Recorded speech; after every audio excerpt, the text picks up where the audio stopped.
श्री कृष्ण गोविंद हरे मुरारी। हे नाथ नारायण वासुदेवा। श्रीमद्भागवत कथा में दशम स्कंद में भगवान कृष्ण और दुर्वासा का प्रसंग अभी आपने सुना। अब निष्काम श्री कृष्ण का ध्यान करने वाला व्यक्ति स्वयं भी निष्काम हो जाता है। यह प्रसंग सुने। शांताकारं भुजगशयनं पद्मनाभं सुरेशं विश्वाधारं गणसदस्सं मेघवर्णं शुभांगं लक्ष्मीकान्तं कमलनयनं योगिभिर्ध्यानगम्यं वन्दे विष्णु भवभयहरं सर्वलोकैकनाथं। श्री कृष्ण गोविंद हरे मुरारी। हे नाथ नारायण वासुदेवा। कृष्ण और दुर्वासा को किसी भी वस्तु के प्रति कोई आसक्ति या वासना थी ही नहीं। सब कुछ भोग कर भी वे निष्कामी थे। श्री कृष्ण ने गृहस्थाश्रम और संन्यासाश्रम का समन्वय कर दिखाया भी निष्काम ही है। निष्काम श्री कृष्ण का ध्यान करने वाला व्यक्ति स्वयं भी निष्काम हो जाता है। क्षीरहरण लीला की ऋषि रूपा गोपियाँ 5-6 वर्ष की कुमारी थी। उन कुमारियों की इच्छा है कि श्री कृष्ण उनको पति के रूप में मिले। इसमें भाषा तो लौकिक है किंतु रहस्य अलौकिक है। जब तक जीव आवरण के अंदर होता है तब तक ईश्वर से मिल नहीं पाता। कृष्णाय वासुदेवाय हरे परमात्मने प्रणत क्लेशनाशाय गोविंदाय नमो नमः। श्री कृष्ण ने सखियों को उपयुक्त समय में मिलने का वचन दिया था। ध्यान रहे कि रास में गोपियों की देह से मिलन नहीं है। गोपियों ने 5 भौतिक शरीर का त्याग कर दिया है। इन गोपियों का स्वरूप अप्राकृत चिंतनमय आनंद रूप है। पंच महाभूत के शरीर को परमात्मा स्पर्श नहीं करते। भागवत में स्पष्ट कहा है कि रासलीला पंच भौतिक शरीर के त्याग के बाद ही हुई थी। किसी को शंका होगी गोपियों का पंच भौतिक शरीर कैसे छूट गया। श्री कृष्ण का वियोग तो अग्नि है। पति के विरह में जिस प्रकार पतिव्रता पत्नी जलती है उसी प्रकार परमात्मा का विरह जीव को जलाता है। प्रभु के विरह के समय जीव का संसार में रमण करना पाप है। श्री कृष्ण की विरहाग्नि ने गोपियों के पंच भौतिक शरीर को जला दिया और उनको श्री कृष्ण की भांति अप्राकृत रसात्मक शरीर प्राप्त हुआ। 5 भौतिक शरीर साथ होगा तो परमात्मा से मिलन नहीं हो पाएगा। गोपियाँ कृष्ण विरह से जलती हैं।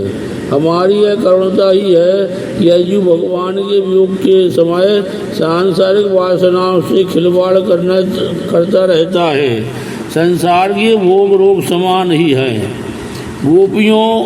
गोपियाँ तो परमानंद का परमात्मा से मिलना चाहती हैं। परमानंद रूप परमात्मा से मिलना चाहती हैं। श्री कृष्ण के दर्शन मात्र से अब उनको तृप्ति नहीं हो पाती। कृष्ण दर्शन में द्वैत है। गोपियाँ परमात्मा से एक रूप होना चाहती हैं। गोपियों को जब से गोवर्धन लीला में श्री कृष्ण के परमात्मा स्वरूप का दर्शन हुआ था तब से उनमें भी प्रेम भाव का बीजारोपण हुआ था। उन्होंने कन्हैया की बांसुरी भी सुनी। प्रेम का आरंभ द्वैत से होता है। प्रेयसी और प्रीतम अलग अलग होते हैं। समय के साथ प्रेम बढ़ता जाता है तो दोनों को एक हो जाने की इच्छा होती है। मैं और अब तू होने की इच्छा रखता है। अद्वैत की इच्छा जाग उठती है।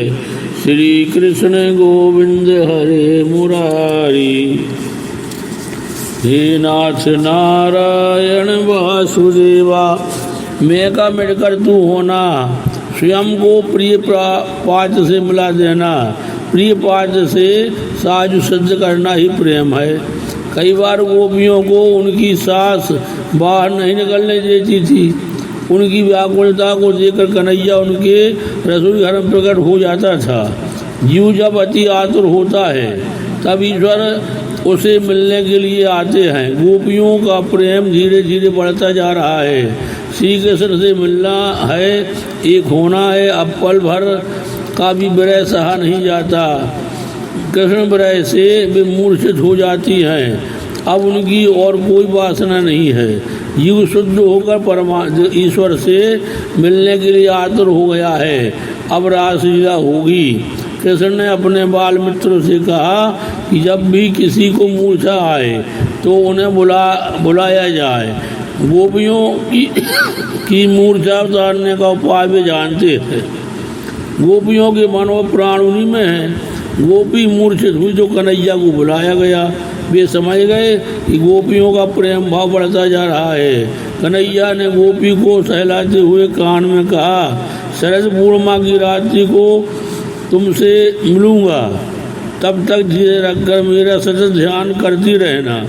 वैष्णव तो प्रेमी से मिलने की आशा में ही जीते हैं। कन्हैया अवश्य मिलेगा। गोकुल की सभी गोपियां रास में नहीं गई थी। जिन गोपियों को अधिकार प्राप्त हुआ था वे ही जा सकी थी। युवावस्था से ही भक्ति का रंग लगना चाहिए। वृद्धावस्था में भक्ति का रंग चढ़े यह ठीक तो है, किंतु उत्तम नहीं। जो केवल वृद्धावस्था में भक्ति का आरंभ करता है उसे युवावस्था के काम सुखों का स्मरण सताता रहता है। वृद्धावस्था में यदि आनंद अंदर से भक्ति उत्पन्न न हो पाए तो दूसरों को टीका टिप्पणी करने का जीव हो जाता है। परायों की, दूसरों के रहन सहन, घर गृहस्थी व्यवहार आदि की टूट पड़ करते रहना सबसे बड़ा पाप है। जब भी स्त्रियां एक दूसरे से मिलती हैं तो पति, संतान, बहू, कपड़े लत्ते आदि की बातों में लग जाती है। जो भक्ति के रंग में लग जाते हैं वे ऐसी फालतू बातों में भाग नहीं लेते। बाल पक जाने के बाद माला न फेरे तो उसका कलेजा और काला हो जाता है। बाल के साथ कलेजा उजला ना हो सके, यह बड़ी दुखद बात है। कन्हैया उस गोपी के कानों में कुछ कह रहा था और गोपी की मूर्छा दूर हो रही थी। एक वृद्धा ने यह देखा तो उसको दाल में कुछ काला नजर आया। मुझे यह मंत्र जानना ही होगा। उस बूढ़ी ने ढोंग किया। घर का काम करते करते जानबूझकर जमीन पर लेट गई। बहू को दुख हुआ। उसने श्री कृष्ण के पास जाकर कहा, नाथ पधारिए, मेरी सास भी मूर्छित हो गई है। बेचारी बहू को क्या खबर थी उसकी सास कपट कर रही है। कन्हैया ने कहा, जिसके बाल पक गए हो उसको मेरे मंत्र से कोई लाभ नहीं हो पाता, सो मैं नहीं आऊँगा। किंतु गोपी ने बड़े प्रेम से आग्रह किया तो वे इनकार न कर सकी। कन्हैया ने वृद्ध का निदान किया कि इस बूढ़ी के सिर पर भूत सवार हो गया है, किंतु चिंता ना करना, मैं भूत उतारने की विद्या जानता हूँ। एक लकड़ी तो ला दो कोई। बूढ़ी ने मन ही मन कहा, अरे बाप रे, इतने में तो लकड़ी आ गई और कन्हैया ने उस बूढ़ी को 2 फटके मार दिए। बूढ़ी तुरंत बोल पड़ी, मुझे मूर्छा नहीं आई थी, मैं ढोंग कर रही थी। कन्हैया ने कहा, हाँ देखो भूत बोल रहा है, 2 फटके और जड़ दिए। जरा सोचो तो, मनुष्यों का बाय वेश तो बेसरों का होता है और मन में काम, क्रोध, कंचन, कामनी को रमाता रहता है। मन बाहर से भक्त होने का ढोंग करता है। यह ढोंग, यह अभिमान ही तो वह भूत है जो जीव की पिटाई के लिए कारणभूत है। ऐसे भी बहुत सारे लोग हैं जिनकी आकृति तो बड़ी आकर्षक, सुंदर, लुभावनी होती है, किंतु कृति भयंकर घृणाजनक है। उस बुढ़िया की भांति कभी ढोंग न करना, दम्भ ढोंग ही भूत है। भक्ति औरों को दिखाने के लिए नहीं, प्रभु को प्रसन्न करने के लिए करनी है।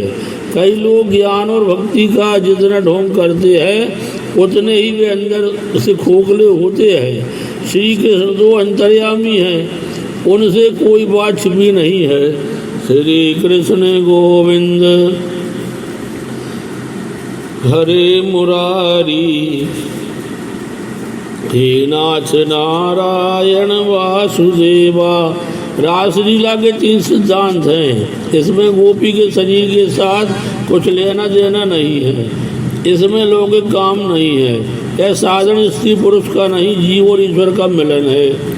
शुद्ध जीव का ब्रह्म के साथ विलासी रास है। शुद्ध जीव का अर्थ है माया के आवरण से रहित जीव। ऐसे जीव का ही ब्रह्म से मिलन होता है। सुखदेव जी कहते हैं इस लीला का चिंतन करना है, अनुकरण नहीं। श्रृंगार और करुण रस का एक सिद्ध करना प्रधान रूप से आवश्यक है। पति के वियोग में छटपटाती पत्नी की भांति ईश्वर के वियोग में जीव छटपटाता है, ऐसा बताना ही रासलीला का हेतु है। ठाकुर जी के विरह में जिसकी काया तृप्त नहीं हुई है, तप्त नहीं हुई, उसे वे मिल नहीं पाते। उस आतुरता का यथार्थ वर्णन करने के लिए ही श्रृंगार रस का आश्रय लिया गया है। रास में आत्मा और परमात्मा का निर्लेप निर्विकार मिलन है। श्री कृष्ण की यह काम विजय लीला है। शरद ऋतु की पूर्णिमा की रात्रि आ गई। भगवान पीता रात्रि शरदोत फुल्ल मल्लिका। रासलीला काम लीला नहीं है, यह तो काम विजय लीला है। श्री कृष्ण के पास काम जा ही नहीं सकता। लौकिक का आवास होने पर भी यह क्रिया काम विकार रहित है। श्रीधर स्वामी से काम विजय लीला कहते हैं। ब्रह्मादि जय संरूढ़ दर्प कंदर्प दर्पहा जयति श्रीपतिर गोपो गोपी रास मंडल मंडिता। जयति श्रीपतिर गोपी रास मंडल मंडिता। श्री कृष्ण कोई सामान्य देव नहीं, साक्षात परमात्मा है। उन्होंने अपनी लीलाओं के द्वारा सभी देवों का पराभव किया। वत्स लीला में ब्रह्मा का गर्भ उतार दिया। ब्रह्मा से उन्होंने कहा आप पंचभूत महाभूत के सहारे जगत का निर्माण करते हैं, मैं संकल्प मात्र से जगत का सर्जन करता हूँ। भगवान को सृष्टि की रचना करने के लिए किसी भी वस्तु की आवश्यकता नहीं है। श्री कृष्ण गोविंद हरे मुरारी, हे नाथ नारायण वासुदेवा। संकल्प मार्ग से उन्होंने गो बालकों और बछड़ों का निर्माण किया। वह रूप उन्होंने स्वयं ही लिया था। अग्नि का भी गर्भ नष्ट किया था। इंद्र का अभिमान भी उन्होंने गोवर्धन लीला में उतारा गया। वरुण देव का पराभव किया। ब्रह्मा जी देवों की पराजय हुई तो कंदर्प कामदेव का अभिमान जाग उठा कि अब तो मैं ही सबसे बड़ा देव हूँ। उसने कृष्ण के पास आकर मल्ल युद्ध का प्रस्ताव रखा। काम का एक नाम मार भी है, उसे सभी मारते हैं। कृष्ण ने कामदेव से पूछा, शिव जी ने तुझे भस्मीभूत कर दिया था कि वह क्या भूल गया है तू? कामदेव, हाँ वह तो ठीक है, मुझसे जरा गड़बड़ हो गई थी। शिव जी समाधिस्थ थे और तेजों में ब्रह्म का चिंतन कर रहे थे। उस समय मैं उनसे लड़ने गया तो मैं जल गया। यह कोई विशेष बात नहीं है। श्री कृष्ण जी कहते रामावतार में भी तू हार गया था। कामदेव कह रहा है आपने उस अवतार मर्यादा का अच्छा पालन करके मुझे हराया था। उस अवतार में आप एक पत्नी व्रत का पालन करते थे तो मैं हार गया था। जीव यदि मर्यादा का पालन करे तो काम को साधारण जीव भी मार सकता है। मर्यादा पुरुषोत्तम राम किसी पराई स्त्री की ओर कभी दृष्टि तक नहीं करते थे। वे हमेशा धनुष बाण से सज्जित रहते थे। फिर चाहे वे दंडकारण्य में हो, चाहे सीता के पास हो, चाहे स्वर्ण सिंहासन पर। धनुष ज्ञान का स्वरूप है और बाण विवेक का। ज्ञान और विवेक से हमेशा संजित रहना, अन्यथा काम रावण सिर पर चढ़ जाएगा। श्री कृष्ण ने कहा तो अब तेरी इच्छा क्या है? कामदेव ने कहा आप इस कृष्णावतार में तो किसी भी मर्यादा का पालन करते नहीं हैं और वृंदावन की युवतियों के साथ विहार किया करते हैं। मैं चाहता हूँ कि आप पर तीर चलाऊं। यदि आप निर्विकारी रहेंगे तो विजय आपकी रहेगी और कामाधीन होंगे तो मेरी। आप निर्विकारी रहेंगे तो आपको ईश्वर मानूंगा और कामाधीन होगा तो मैं ईश्वर बन जाऊंगा। कृष्णावतार में श्री कृष्ण पुष्टि पुरुषोत्तम है। भगवान ने रामावतार में शरीर से तो क्या, मन से भी किसी का स्पर्श नहीं किया था। मानसिक स्पर्श भी वे नहीं करते थे। कामदेव ने श्री कृष्ण से कहा, मर्यादा का पालन तो साधारण जीव के लिए है, ईश्वर के लिए नहीं। शरद पूर्णिमा की रात्रि में आप युवतियों के साथ विहार कीजिएगा। उस समय मैं बाण चलाऊंगा, जो जीतेगा वह ईश्वर कहलाएगा। काम ने सोचा था कि कृष्ण को हराना बड़ा आसान है, क्योंकि वे सारा दिन गोपियों के साथ मुक्त सहचार करते रहते हैं। श्री कृष्ण जी बोले, तेरी इच्छा है तो वैसा ही होगा। रासलीला के मंगलाचरण में श्रीधर स्वामी ने कहा, ब्रह्मादि देवों का पराभव हुआ तो कामदेव को गर्व हुआ। वह भगवान से युद्ध करने लगा, भगवान ने उसको हरा दिया। यह रासलीला के काम का पराभव हेतु ही है। श्री कृष्ण विहार तो गोपियों के साथ ही कर रहे थे, किंतु उनका मन तो निर्विकारी ही था। श्री कृष्ण गोविंद हरे मुरारी, हे नाथ नारायण वासुदेवा। वन में किसी वृक्ष के नीचे एकांत में समाज सोना, समय का पालन करना, काम को हराना कोई विशिष्ट बात नहीं है। किंतु श्री कृष्ण ने तो अनगिनत सुंदरियों के साथ रहकर काम का पराभव किया। काम ने धनुष बाण फेंक दिए और श्री कृष्ण की शरण ली। इसी से श्री कृष्ण का एक नाम मदन मोहन है। श्री कृष्ण तो योग योगेश्वर है। जय श्री राधे, जय श्री कृष्ण, जय श्री वृंदावन। श्याम सुंदर मदन मोहन राधिका रमण। जय श्री राधे, जय श्री कृष्ण, जय श्री वृंदावन। श्याम सुंदर मदन मोहन राधिका रमण। जय श्री राधे, जय श्री कृष्ण, जय श्री वृंदावन। श्याम सुंदर मदन मोहन राधिका रमण।